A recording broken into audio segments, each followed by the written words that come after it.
71, terceira. Uma das teorias que eu desenvolvi é a investigação da natureza da psique, que é psique, no fim das contas, né?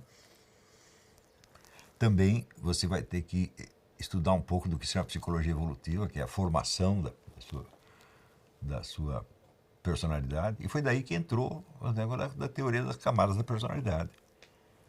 A personalidade humana ela vai evoluindo ao longo do tempo em torno de certos eixos de interesse que duram um certo tempo e que depois são integrados num outro círculo definido por outro eixo. Então, se você vê um bebê que acabou de nascer, o que ele está fazendo? Ele está tomando posse do seu corpo. Não é isso? O bebê não tem acesso a objetos ainda. O único objeto para ele é o seu próprio corpo. Então ele fica mexendo o dedo do pé, né, mexendo na boca e assim por diante. Né? Aos poucos ele vai tomando consciência do seu poder de mexer em objetos. Daí mudou o patamar. O centro de interesse não é o corpo dele, são os objetos nos quais ele vai mexer. Tá certo? Então ele passa para, vamos dizer, a experiência, vamos dizer, começa a medir o seu poder. Por exemplo, o bebê que tenta alcançar do bercinho uma coisa que ele quer, mas que ele não alcança. Tá certo? Então ele vê ali um limite do seu poder. Então, o conhecimento dos seus poderes é a segunda camada. Primeiro, o conhecimento do próprio corpo. Depois você entra numa outra etapa de comunicação com os seres humanos, onde você tenta interagir com os seres humanos e, sobretudo, agir sobre eles. Você fazer da sua palavra um instrumento de ação. Por exemplo, o que você pede, você obtém ou não obtém. Né? Quando você pede mamadeira, a mãe te traz a mamadeira imediatamente ou ela só traz quando dá na cabeça dela? Ou seja, a mamãe é manipulável por mim ou é ela que manda no pedaço? Né? Então, você tem toda uma fase de aprendizado da interação e da ação humana através da palavra. Isso aí vai até, vamos dizer, a adolescência. Né? Quando você vai terminando a adolescência, você começa a ter um mundo emocional próprio. Você já tem uma história afetiva. Né? E essa história afetiva começa a se fechar e te dá uma identidade emocional própria, identidade conhecível. Quer dizer, você conhece o conjunto dos seus sentimentos e você tenta dirigir a sua vida emocional no sentido que lhe parece melhor, mais agradável, conquistar objetos que dê valor emocional. É que você arruma uma namoradinha, essa coisa toda. Né? Mais tarde vem, logo em seguida, e também associado a isso, você salta para uma outra etapa, que é a etapa de você se testar a si mesmo, você conhecer o seu poder de novo. Agora já não só no sentido físico, como era quando você era pequenininho, né? Mas no sentido global. Assumir desafios e vencê-los. Aí, quando chega nesse ponto, as pessoas já se diferenciaram de uma maneira absolutamente extraordinária, porque vai ter um sujeito que topa todos os desafios e vai ter o outro que foge de todos. Então, evidentemente, o domínio que cada um desses tem sobre si mesmo é completamente diferente. Mas, em seguida, você tem uma outra fase, onde você penetra na vida social, você vai ter um papel na vida social, e onde já não interessa você mostrar para si mesmo os seus poderes, mas interessa exercê-los de maneira eficaz dentro de uma situação objetiva. O primeiro emprego que você arruma já é isso. Não interessa se você é um gostosão ou se você é um coitadinho, você vai ter que fazer este serviço aqui e vai ter que funcionar dentro desses termos. Né? Só que a pessoa que passou por essas 6 etapas, só essa pode ter a noção de um papel social dela no sentido mais amplo, de um papel não para com o seu emprego, com a sua família, mas para com a sociedade inteira, o que eles chamam de cidadania. Todo mundo fala cidadania, mas a gente vê que pessoas que estacionaram na camada 3 ou 4, né, falam cidadania, mas elas simplesmente não podem saber o que é. Não dá para saber. E assim por diante vão 12 camadas. Né? Então, é claro também que conforme a camada de desenvolvimento que o sujeito está, é assim que ele entende os outros. Por exemplo, se ele está na camada 4, o problema básico dele é um problema de ordem emocional, a conquista da felicidade, evitar os incômodos e fugir da tristeza, etc, etc. Ele vai interpretar tudo assim, quer dizer, todas as ações humanas terão para ele, né, uma motivação emocional. Não é isso? E, evidentemente, ele não entenderá, né, a conduta de pessoas, por exemplo, que estejam já na camada 6 e que estão agindo por exigências objetivas da sua profissão, de maneira totalmente impessoal. O cara que está na camada 4 não vai entender. Não é isso? Por exemplo, se alguém o prejudica, ele vai dizer, mas o que você tem contra mim? Você não gosta de mim? Quando, às vezes o problema não é esse, é uma coisa muito mais impessoal. E assim por diante. E essas camadas são sucessivas? São ou sucessivas. o indivíduo São pode chegar à não, são camada 12 sem ter passado a 8? Não, isso não existe, isso é impossível. Você pode estar numa posição social que corresponde àquela camada, sem que você esteja nela. Por exemplo, tem a camada 10, que é a de você se ver como se você fosse o governante. Então, quando você entendeu a estrutura do poder, entendeu a sua sociedade, etc, etc, aí você olha as coisas da perspectiva do governante. O Eric Weil, ele diz que o único ponto de vista legítimo em política é o ponto de vista do governante. O que ele quer dizer com isso? Se você não é capaz de se colocar na posição do sujeito que tem o poder e tem os meios de ação e jogar isso, você não está entendendo a política de jeito nenhum. Então ele não quer dizer que é este governante concreto, individual, que tem sempre razão. Não é isso que ele quis dizer. Ele quis dizer que se você não é capaz de julgar as coisas desde um ponto de vista de governante, você não entende a política. Isso é certíssimo. Porém, você pode ter pessoas que estão no governo realmente e que não são capazes de ter essa perspectiva, que é exatamente o caso. É o caso não só do Brasil, mas de muitos, né? Então, se você perguntar, será que a Dilma Rousseff é capaz de ver as coisas do ponto de vista do governante? Fala, claro que não. Ela vê as coisas de um ponto de vista mafioso, que é um ponto de vista inferior. Quer dizer, o centro de referência dela não é o governo, não é a função de governo, mas o interesse de um grupo. Mas o interesse de um grupo é o quê? É camada 4 ainda. Você ser aceito, ser gostado. Tem as pessoas que gostam de você, tem as pessoas que não gostam de você. É uma coisa de adolescente. Então, favorecer os amigos, né? Favorecer os amigos e ferrar com os inimigos. Isso não é perspectiva de governante. Isso é perspectiva de um garoto que entrou numa patota e está contra a patota contrária. Né? Que nem eu, quando era pequeno. Tinha uma patota lá na outra rua que não gostava da gente, não gostava dos caras na rua. Um dia eles queriam me bater, juntou lá uns 10 e eu saí correndo. E eu tinha um amigo que era um rapaz nordestino chamado Severino, que era forte pra caramba, dessa largura. Eu passei correndo na frente da casa do Severino e perguntou, o que foi? Ele disse, os garotos lá queriam me bater.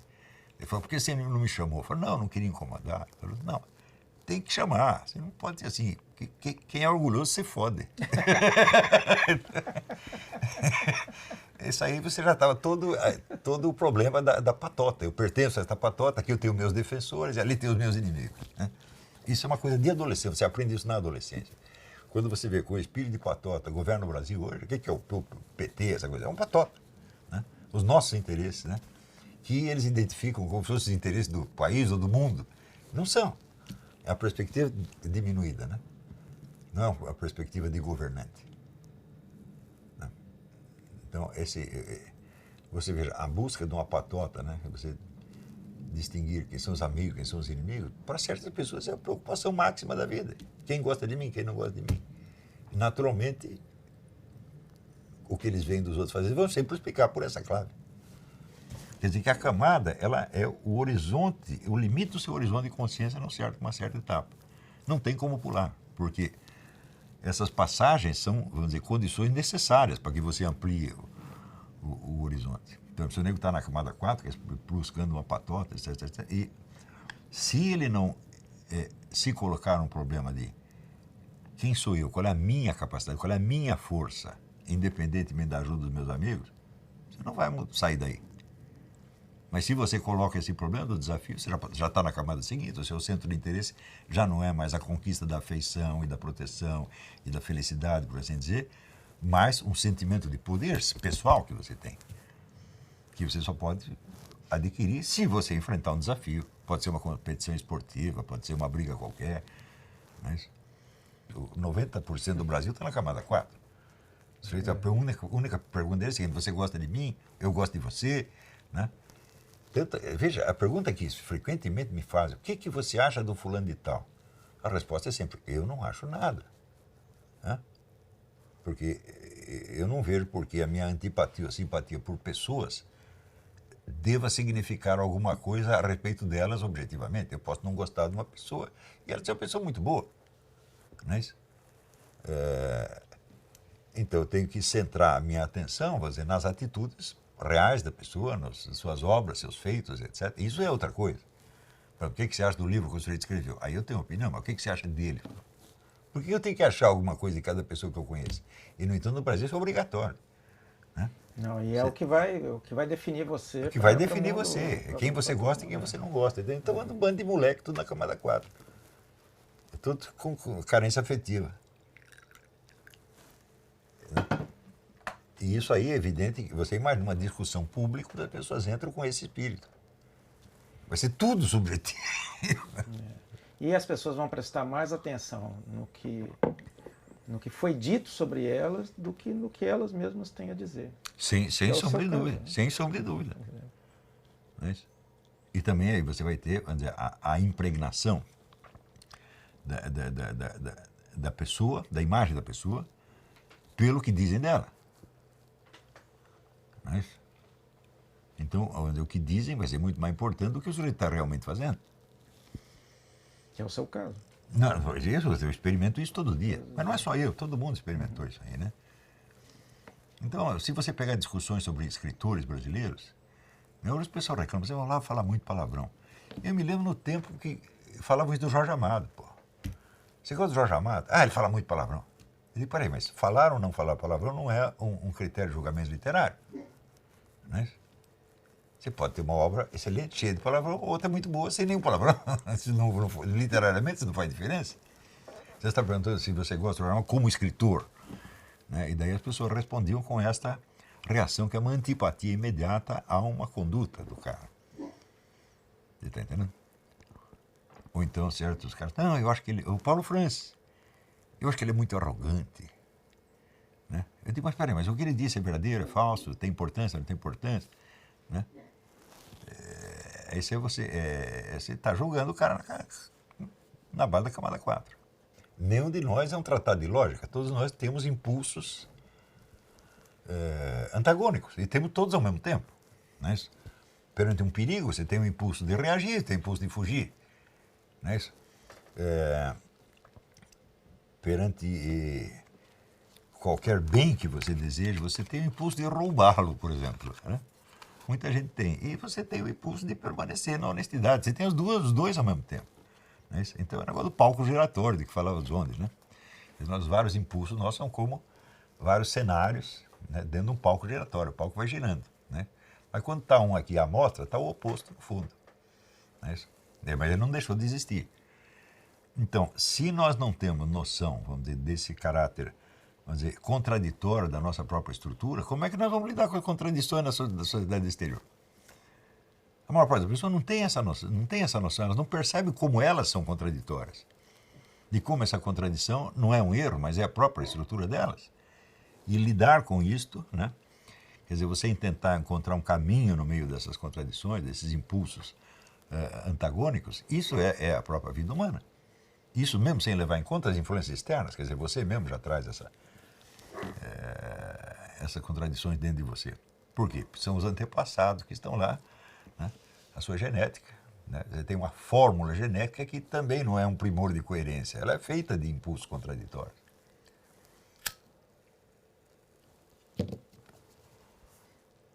Não é isso? E você tem de ir atrás de conhecer o que são, o que fazem esses impulsos e o que... Mas é evidente, quer dizer, você é aquilo que você fez com esse conjunto. Quer dizer, você é, de certo modo, a sua história. Né? E não, você não é os elementos básicos herdados. Né? É por isso que eu acho um absurdo a pessoa que por exemplo, vai estudar a biografia de um cara, vão dar importância para a vida sexual dele. Bom, o sexo é um dos elementos menos pessoais que existem em nós. Ele é inteiramente hereditário. Você tem atração pelas pessoas que estão no seu código genético. Né? Quer dizer, é um tipo, né, que corresponde ao modelo genético e você vai atrás daquilo. Não é isso? Então, o sexo não é um elemento pessoal. Você é que vai ter que personalizá-lo, se conseguir. não é isso? Então, você o personaliza através de escolhas estéticas, morais e sociais que você faz ao longo da sua vida. Quer dizer, as escolhas fazem a personalidade. Mas essas escolhas também não são fáceis, porque então logo que você escolheu uma coisa, né, a coisa contrária fica clamando lá atrás, exigindo a sua presença. Né? Então, lidar com todos esses antagonismos e criar uma biografia. Né? Eu comparo assim, andar de bicicleta. Você não pode andar de bicicleta assim, perfeitamente reto. Você oscila para um lado, oscila para o outro. E essa oscilação, é jogando com essa oscilação que você mantém a bicicleta de pé. Eu fui estudando isso aí, essa coisa da estrutura da personalidade, das camadas da personalidade, que eu vi que a ideia de você explicar as neuroses, doenças mentais, etc., a partir de traumas causados pela repressão do impulso sexual é uma coisa absolutamente inviável. Não dá para acontecer isso. Por quê? Porque você tem outros elementos muito mais traumáticos do que qualquer repressão sexual que você sofra. O primeiro elemento traumático é o seguinte: você nasce dentro do mundo de uma sociedade que já existe, que já tem sua estrutura, sua ordem ou desordem, etc. etc. Você está dentro disso. Dentro disso, o instrumento que você tem para lidar com isso chama-se razão. Você é capaz de raciocinar, ordenar as coisas, etc, etc. Acontece que a sua razão, você nasce com ela, evidentemente, mas você tem que tomar posse dela. E você toma posse dela através do aprendizado da linguagem, da absorção da cultura, etc, etc. Então, para você poder exercer a razão num nível mais ou menos eficiente, você já tem que ser um homem adulto. E os problemas que se colocam para você já exigem o aporte total da razão muito antes disso. Então você não tem os meios racionais para você lidar com os problemas, mas os problemas chegam a você como se você tivesse. Então o que você faz? Você tem, vamos dizer, este ideal de domínio racional da situação. Eu entendo tudo, estou sabendo o que acontece, esse é um ideal. Mas você não tem os meios de realizar esse ideal. Então o que você faz? Se apega a símbolos da razão. Qual é o primeiro símbolo da razão? A autoridade. Principalmente a autoridade do pai. Então o seu pai é um símbolo do domínio racional da situação. Mas o fato é que você não tem o domínio racional da situação, ele também não. E esses símbolos podem adquirir uma grande autoridade sobre você. Está entendendo? Você pode se pegar, por exemplo, vamos supor, você é católico, você já pega a autoridade do Papa. Né? Eu digo, bom, a igreja diz que o Papa é infalível, mas que ele é infalível em matéria de doutrina e moral. Isso não quer dizer que ele não vai falhar, quer dizer que se ele falhar, ele não é o Papa, ele vai ser tirado de lá. Então não é uma infalibilidade ontológica, é uma infalibilidade, por assim dizer, honorária.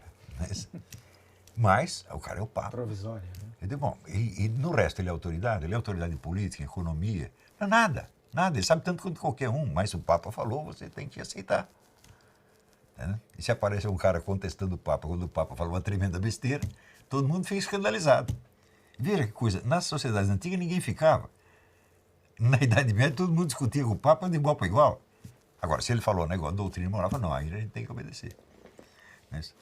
Então, o Papa é um símbolo de autoridade. Outro símbolo de autoridade pode ser os seus ídolos. O Che Guevara, Fidel Castro, Barack Obama. Né? Todos eles são símbolos da razão, quer dizer, eles são símbolos da ordem do mundo, da ordem transparente do mundo, símbolo do conhecimento que enxerga tudo claramente e sabe o que fazer. Você vai se apegando a esses símbolos, e quanto mais você se apega aos símbolos, menos a sua razão se desenvolve. Você pode ter o símbolo negativo também, aquilo que para você representa o caos, a desordem, etc, etc. Mas tudo isso aí é símbolo. Quer dizer que o que você tem que fazer todo dia é uma lavagem Lutar pelo desenvolvimento da sua razão e pela sua consciência. Quer dizer, nós ganhamos a razão, ganhamos a consciência, ganhamos a inteligência quando nascemos. Fala, bom, mas aquele negócio do Goethe, aquilo que você herdou, você tem que lutar para transformar em si, para tomar posse. Né? Não adianta você ter, por exemplo, uma fortuna num banco, mas você não sabe que tem o dinheiro lá, não sabe onde é o banco, não sabe coisa nenhuma, você nunca vai pegar. Não é isso? Então, tomar posse daquilo que é seu. Esse é o lema do meu curso. Tomar posse da sua inteligência. Não é desenvolvê-la, ela já está aí. Na medida que você toma posse, ela se fortalece automaticamente. Por exemplo, você tentar fazer com que o seu guiamento na vida seja feito pela consciência, não pelos sentimentos, impulsos, temores, etc, etc. Não pela via emocional. Né? Os sentimentos, eles são dados, eles estão aí.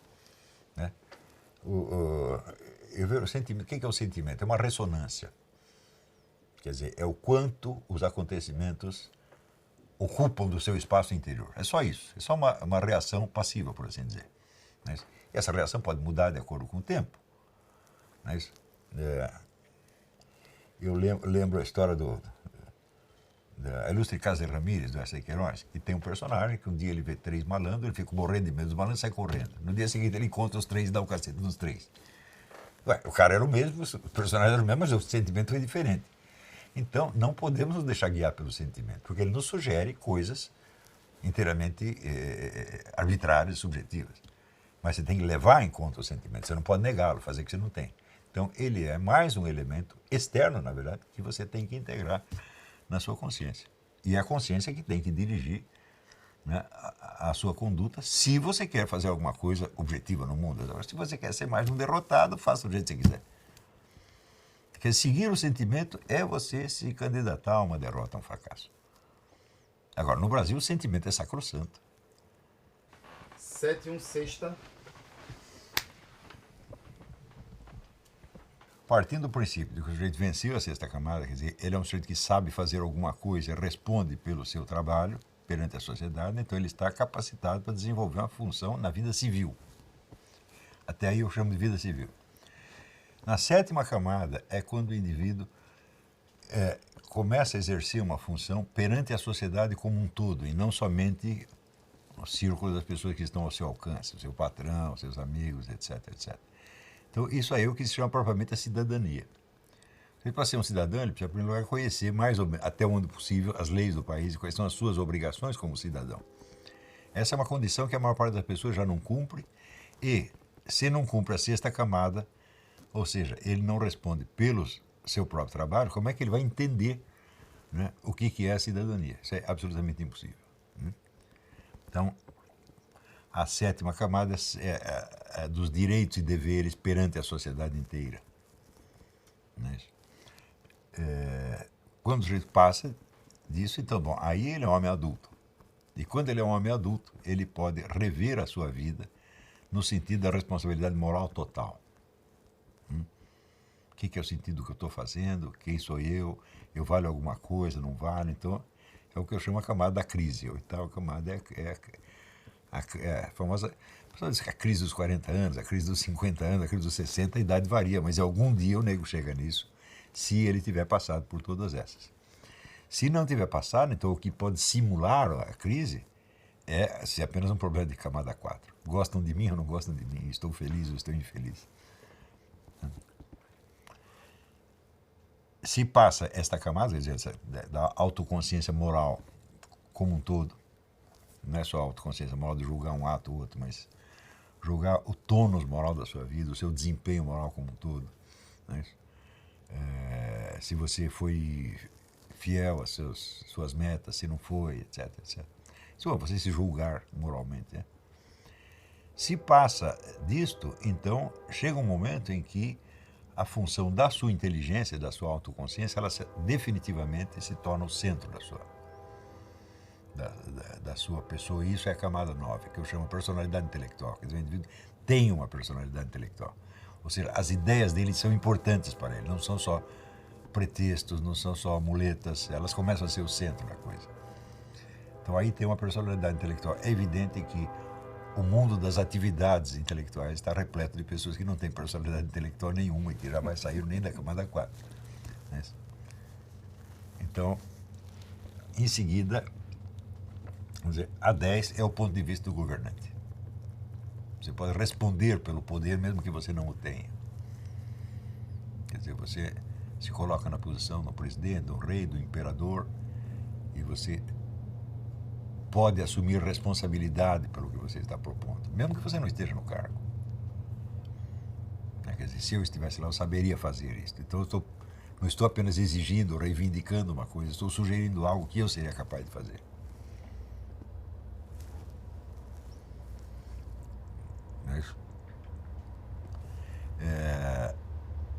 A 11ª camada é quando você sabe quem é você na história humana. Você é capaz de julgar o seu papel como um todo no horizonte histórico maior. Por exemplo, quem serei eu no futuro? Qual é o legado que eu estou deixando? Por exemplo, se você ler o Memorial de Santa Helena, que são as notas que o médico tomou sobre o que Napoleão dizia. Esse é um livro de camada 11. Quer dizer, Napoleão já não está mais falando como governante, mas como personagem da história. Do que eu fiz, o que vai ficar, o que vai resultar, etc., para as gerações vindouras. Quer dizer, da onde que eu vim historicamente, aonde que eu estou e para onde que vai. Então, é claro que o número de pessoas que chega nisso é ínfimo, né? E a 12ª camada é aquilo que o Mário Ferreira dos Santos condensou na forma o homem perante o infinito. É quando você está diante de Deus. Você sabe o que está fazendo diante de Deus. Então, veja, todas as pessoas, todos os crentes da religião fazem isso, mas não é isso que dirige a vida deles. Agora, se você estuda a vida, por exemplo, de um Padre Pio, não tem um único ato dele que não seja determinado nessa camada. Tudo que ele faz foi Deus que mandou. Tá entendendo? Aí você tem os santos, os profetas, os grandes místicos, etc. São todos nessa camada. Então esse é, por assim dizer, isso não é o desenvolvimento ideal do ser humano, é o desenvolvimento possível. Isso é o que o ser humano pode fazer. E que a vida, de certo modo, o empurra para fazer. Mas acontece que a vida pode colocá-lo em posições que são muito superiores à camada em que ele está. Isto pode ser uma oportunidade para ele subir de camada, ou pode ser a origem de uma série de erros e desgraças. Então, veja, essa teoria da camada é fundamental em educação, porque você tem que saber aonde está o seu aluno, tá entendendo? Qual é o centro motivador da vida dele, né? De modo que você possa dirigi-lo, empurrá-lo para que ele salte uma etapa, se necessário. Então, também, vamos dizer, para você julgar suas próprias motivações.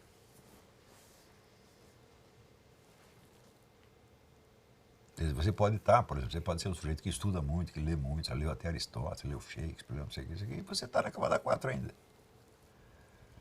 Porque o problema não é a atividade em que você está metido e a classe social em que você está, o cargo que você tem, a posição social, mas o que importa é o centro motivador. O que você, em cada etapa da vida, você está buscando fundamentalmente uma coisa. E tudo que você faz é em função daquilo. Está entendendo? Se eu vejo que o que eu estou falando exige a compreensão de uma determinada camada, eu sei estar compreendendo uma camada inferior. Isso acontece quase que inevitavelmente. Mas eu acho que ao longo do meu curso, eu acho que as pessoas têm evoluído muito. Elas mesmas confirmam isso. Elas se tornam pessoas mais adultas, mais sérias, né? E chega um ponto em que eu vejo que, por exemplo, a consciência de cidadania as pessoas têm mesmo. Elas sabem o que elas podem falar e o que não podem, tá entendendo? Quer dizer, eu tenho consciência, tenho maturidade, tenho conhecimento para falar até aqui, daqui para diante eu não posso. Agora, o brasileiro já não pode falar, tem opinião sobre, ser obrigado a ter opinião sobre tudo, mas...